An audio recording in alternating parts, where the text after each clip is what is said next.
ராவனுடைய colour வந்து நீலம். அந்த நீளத்தையே தன் தயாரிப்பாளர் கம்பெனி பேரை வைத்துக் கொண்டு இதற்கு வர்ணம் செய்கிறவர்கள் பார்க்கும்போது, ஒரு படம் ஜெயிச்சதுக்கு அப்புறம் எங்களை நசுக்கிறாங்க புதுக்கிறாங்கன்னு சொல்லுவாங்க.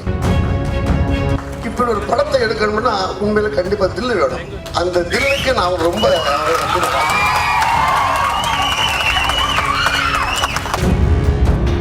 காடு வெட்டியாக நடித்திருக்கிறார்ல,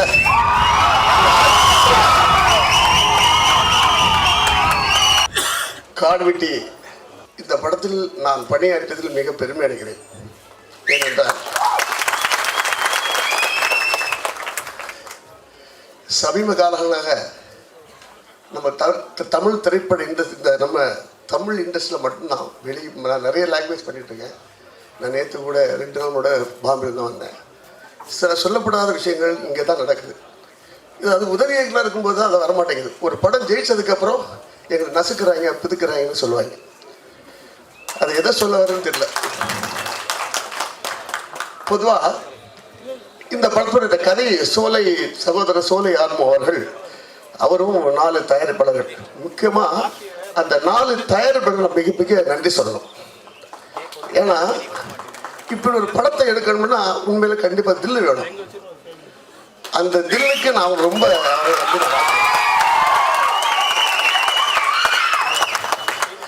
அது இல்லாம அந்த காடு வெட்டி ஐயா காடு வெட்டியாக நடித்திருக்கிறார்ல,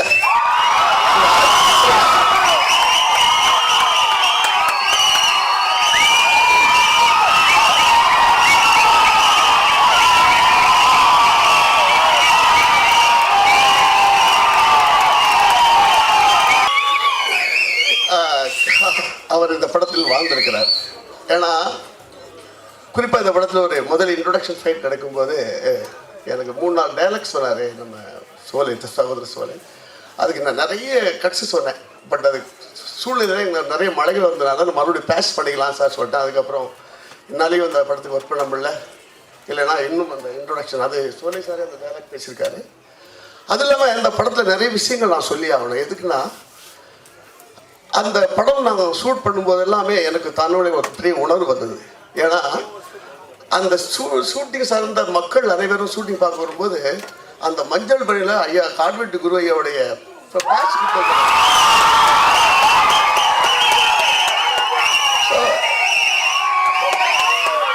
அதாவது ஏற்கனவே அவரை பற்றி நான் அவரோட ஸ்பீச் எல்லாம் கேட்டிருக்கேன். எந்த ஒரு அரசியல்வாதியும் மதிக்க மாட்டார். நான் தன்னுடைய ராஜ்யம் என்று வாழ்ந்த ஒரு மிகப்பெரிய ஒரு மகான் அவர். அவர் வந்து அவருக்கு இவ்வளவு பெரிய ஃபாலோவர்ஸ் இருக்காங்களா சொல்லும்போது எனக்கு அது இன்னும் அந்த படத்துல மிகமா நல்ல வேலை செய்யணும் ஒரு ஆர்வம் வந்துச்சு. ஏன்னா அந்த கதையில எனக்கு அந்த கதையோட ஒவ்வொரு சிச்சுவேஷன் எனக்கு மிகப்பெரிய யுக்தியை கொடுத்துச்சு.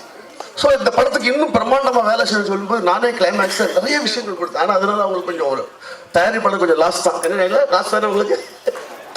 ஆமாம். ஏன்னா அவங்க இல்லை அவங்க பட்ஜெட்டாக எடுக்கிறாங்க. பட்டு கனல்கிட்ட பேச முடியல, கண்ட்ரோல் மீறி போயிட்டு இருக்கு, ரெயின் அப்படிலாம் இருக்குது. ஆனால் எடுத்து எடிட் பண்ணி பார்த்தோம் ரொம்ப ரொம்ப ரொம்ப ரொம்ப சந்தோஷப்பட்டாங்க. ரொம்ப ஹாப்பி. மறுபடியும் 2 நாள் பேட்ச் ஒர்க்கே நம்ம சோலை மாரிமுத்தன் மேனேஜர் கூப்பிட்டார். அப்போ நான் கிடைக்க முடியாத சூழ்நிலை போச்சு. உதவியாளர் நம்பரெல்லாம் வேணாம், வந்தால் நீங்கள் வாங்க முடிச்சுக்கலாம் அப்படின்னாங்க. ஸோ முக்கியமான இன்னொரு விஷயத்தை நான் சொல்லி ஆகணும். பொதுவாக இப்போ நம்ம பிரதமர் மோடி ஐயா ராம ஜென்ம பூமி ராமரை பிரதிஷ்டை பண்ணும்போது இந்த உலகத்தில் உள்ள அத்தனை இந்துக்களும் அன்று சாயங்காலம் அதாவது மாலை நேரத்தில் விளக்கேற்றுங்க சொன்னாங்க. சில பேர் மட்டும் 6 மணிக்கு விளக்கேற்ற விட்டால் நாங்கள் தீவிரவாதி என்று சொன்னார்கள். இது முன்னாடி உதவியாளர் இருக்கும்போது எல்லாம் சொல்லவே மாட்டாங்க, வளர்ந்தோன்னு சொல்றாங்க. ஆனால் என் ராமனுடைய கலர் வந்து நீலம். அந்த நீளத்தையே தன் தயாரிப்பாளர் கம்பெனி பேரை வைத்துக் கொண்டு இதற்கு வர்ணம் செய்கிறவர்கள் பார்க்கும்போது வேதனை இருக்கிறது. அதற்கெல்லாம் இந்த கால் வெட்டி சரியான பாடம் புகட்டும்.